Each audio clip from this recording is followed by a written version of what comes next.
दोस्तों मैं आया हूँ इमरजेंसी का फ़र्स्ट डे फर्स्ट शो देखने और पूरा जो मल्टीप्लेक्स है वो खाली लग रहा है मुझे। जिस ऑडी में मेरा टिकट है वो करीब 325 की सीटिंग वाला है और उसमें 17 या 18 सीट्स हैं जो मुझे इस समय दिखाई दे रही हैं कि वो बुक हैं। तो देखते हैं अंदर जाकर एक्सपीरियंस कैसा रहता है। और जैसे ही मैं इस मल्टीप्लेक्स में आया तो मुझे अनलिमिटेड रीफ़िल का ऑफ़र दिया गया, यानी मैं एक बार पॉपकॉर्न लेकर कितनी भी बार उसको रीफ़िल करा सकता हूं। तो ये ऑफ़र भी फ्राइडे टू संडे रखा गया है और जो मेरी टिकट है वो रिक्लाइनर की है और सिर्फ 112 रुपये की है। तो देखते हैं कि रिक्लाइनर की 112 रुपये की टिकट, जो कि बॉम्बे में कभी 500-600 से कम कुछ नहीं होता, कैसी लगती है फ़िल्म। इमरजेंसी को क्या फ़ायदा मिलता है इस अनलिमिटेड रीफ़िल ऑफ़र का। 99 रुपये के इस टिकट का, 99 रुपये का टिकट है और कुछ थोड़ा टैक्स है तो 112 रुपये का है। तो देखते हैं कि कैसी लगती है इमरजेंसी। मैं बाहर आकर अपना रिव्यू दूंगा और फिर आपसे भी पूछूंगा कि अगर आपने देखी है तो आपको कैसी लगी है फिल्म। आप इंतज़ार कीजिए मेरे रिव्यू का। मैं जाता हूं अंदर फ्री रिफ़िल के साथ, फ्री रिफ़िल पॉपकॉर्न के साथ फ़िल्म देखने और आपको बाहर आकर बताऊंगा कि मेरा एक्सपीरियंस कैसा रहा। दोस्तों फाइनली मैं कंगना की इमरजेंसी देखकर बाहर आ गया हूं और इस फिल्म में बहुत सारे पॉजिटिव पॉइंट्स हैं जिसके लिए आपको ये फ़िल्म देखनी चाहिए। सबसे बड़ी बात तो ये है कि अगर आप भारतीय हैं तो आपको ये फ़िल्म देखनी चाहिए। मैं इस फ़िल्म के बारे में बहुत सी ऐसी बातें बोलने जा रहा हूँ जो मैंने शायद ही आज तक कभी किसी फ़िल्म के लिए बोली हूँ। मुझे लगता है कि कंगना को इस फ़िल्म के लिए राष्ट्रीय पुरस्कार अगर मिलता है तो वो उनके लिए सबसे अच्छी बात होगी। वो डिज़र्व करती हैं जिस तरह की उन्होंने एक्टिंग की है। और सबसे ज़्यादा इम्पॉर्टेंट बात यह है कि वो भारतीय जनता पार्टी की सांसद हैं। ज़ाहिर है जब ये फ़िल्म बन रही थी तब वो सांसद नहीं थी और उन्होंने इस फ़िल्म को बहुत ही न्यूट्रल तरीके से बनाया है। ना किसी पॉजिटिव पर ज़्यादा ज़ोर दिया है, ना ही किसी नेगेटिव पर ज़ोर दिया है। ये फ़िल्म जैसी बननी चाहिए थी बिल्कुल वैसी बनाई है। आप इस फ़िल्म को अगर देखेंगे तो उसके बाद आपको इंदिरा गांधी की पर्सनैलिटी और अच्छे से पता चलेगी, ख़ासकर आज की उस जनरेशन को जो अक्सर व्हाट्सएप पर वो वाले मैसेज फॉरवर्ड करती है कि देश में कुछ भी गलत हो रहा है तो वो नेहरू की वजह से हो रहा है। मैं ना कांग्रेस का समर्थक हूँ ना भारतीय जनता पार्टी का समर्थक हूँ। मैं एक भारतीय होने के नाते बात कर रहा हूँ कि इस फिल्म ने वो सारी कमी पूरी की है जो कि आजकल के ज़्यादातर कंटेंट में होती है।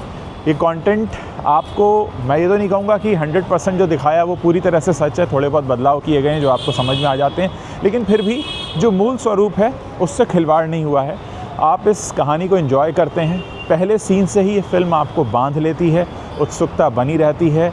कास्टिंग बहुत अच्छी है। संजय गांधी का जो किरदार किया है विशाख नायर ने, वो थोड़ा सा टू मच हो जाता है कहीं कहीं पर, लेकिन फिर भी बहुत अच्छा है। और बाकी सभी जितने कलाकार हैं, चाहे वो श्रेयस तलपड़े हों अटल बिहारी वाजपेयी के रोल में, या फिर अनुपम खेर हों, या सतीश कौशिक जी हों स्वर्गीय, उन्होंने बहुत अच्छा काम किया है। और एक सबसे अच्छी बात मैं आपको बताना चाहता हूँ कि इस फिल्म में कई सारे ऐसे डायलॉग्स हैं जो आपको याद रह जाते हैं।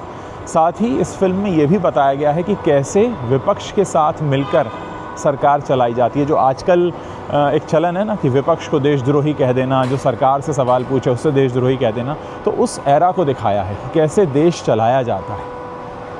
और विश्वगुरु का जो हम बहुत शोर सुनते हैं, वो उस वक्त क्या था भारत, किस तरह से इंदिरा गांधी ने कई सारे देशों को बताया था कि भारत क्या है।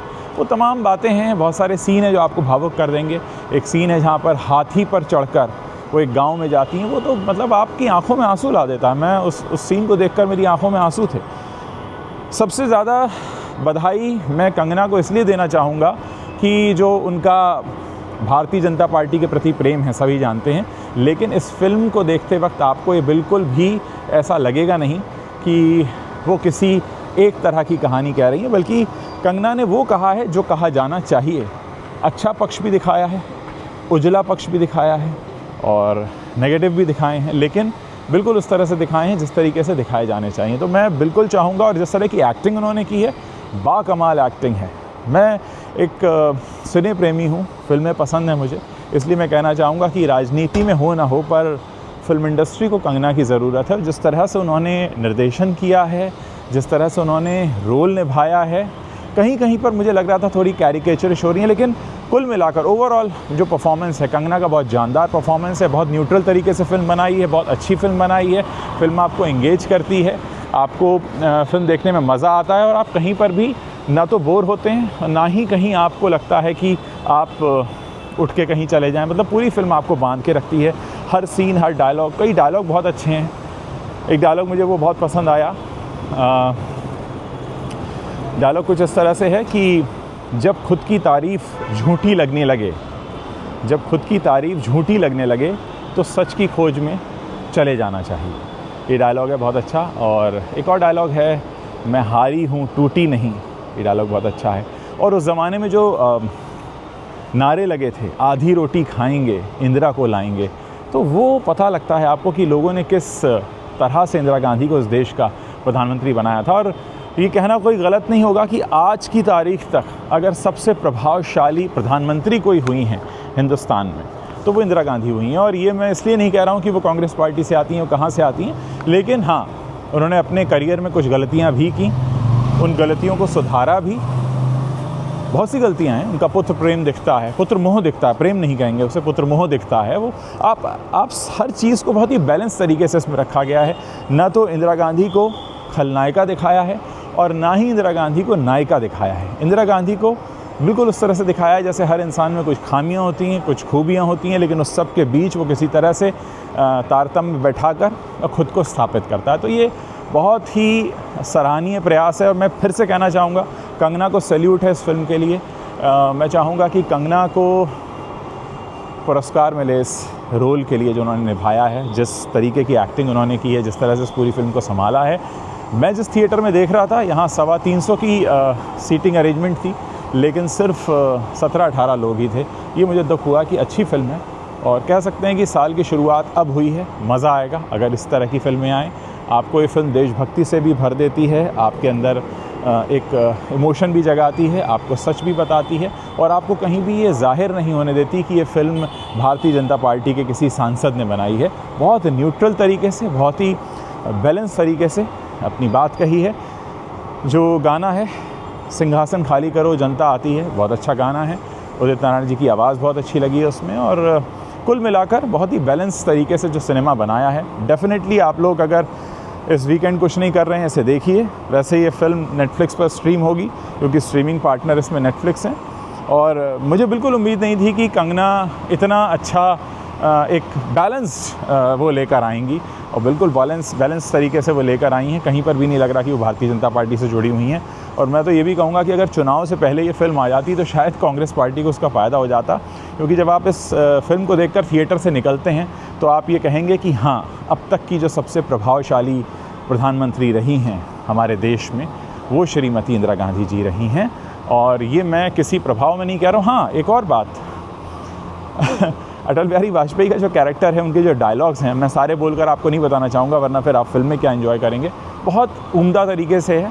और आज की जो जनरेशन है उसके लिए मैसेज है, मैं ज़ोर देकर कहना चाहूँगा। जो आज की जनरेशन अक्सर विपक्ष को देशद्रोही कह देती है, सरकार से सवाल पूछने वाले पत्रकारों को देशद्रोही कह देती है, असल में किस तरीके से सरकार चलाई जाती है, विपक्ष को किस तरह से साधा जाता है, पूरी दुनिया को कैसे साधा जाता है और कैसे विपक्ष को भी उचित सम्मान दिया जाता है, ये शायद हमें इंदिरा गांधी जी से सीखने की ज़रूरत है। इस फिल्म को आप ज़रूर देखें, पूरे परिवार के साथ देखें, लोगों को बताएं। खासकर जो नई जनरेशन है, यंगस्टर्स हैं, जो जेन ज़ी हैं, वो ज़रूर इस फिल्म को देखें। आपको पता चलेगा कि हमने एक कैसा दौर देखा है। ये जो आजकल विश्वगुरु के मार्केटिंग कैंपेन चलते हैं, इनसे कहीं बेहतर ये फिल्म है और बहुत बैलेंस इसका वो है। और मैं तो गांधी परिवार से भी रिक्वेस्ट करूंगा, राहुल गांधी से, प्रियंका गांधी से, सोनिया गांधी से, कि आप ये फ़िल्म देखिए। और इस फिल्म को देखने वाला कोई भी शख्स, भले ही किसी भी राजनीतिक विचारधारा का क्यों ना हो, वो यही कहेगा कि ये फ़िल्म जो है अपने आप में एक बहुत ही बैलेंस्ड तस्वीर है, जो कि होनी भी चाहिए। तो सैल्यूट है कंगना को, पूरे नंबर हैं, ज़रूर देखिए। मैं तो प्लान बना रहा हूँ कि अगर मुझे मौका मिलेगा तो मैं एक बार और देख लूँगा इस फिल्म को, क्योंकि इस फिल्म में कई ऐसे मोमेंट्स आते हैं जहाँ आप खुद को एक अलग स्तर पर पाते हैं कि हाँ, मुझे गर्व है, मैं भारतीय हूँ और मैंने ऐसे देश में जन्म लिया है। Thank you Kangana for this film. और प्लीज़ इस तरह का सिनेमा बनाते रहिए। आपकी ज़रूरत राजनीति में हो ना हो, लेकिन बॉलीवुड को ज़रूर है। मैं इंटरव्यू देख भी रहा था कंगना का, जिसमें वो कह रही हैं उनसे मोदी जी मिले ही नहीं अभी तक। आपसे मोदी जी मिलें ना मिलें, लेकिन आप दर्शकों से मिलती रहिए और ऐसा सिनेमा बनाती रहिए। Thank you Kangana.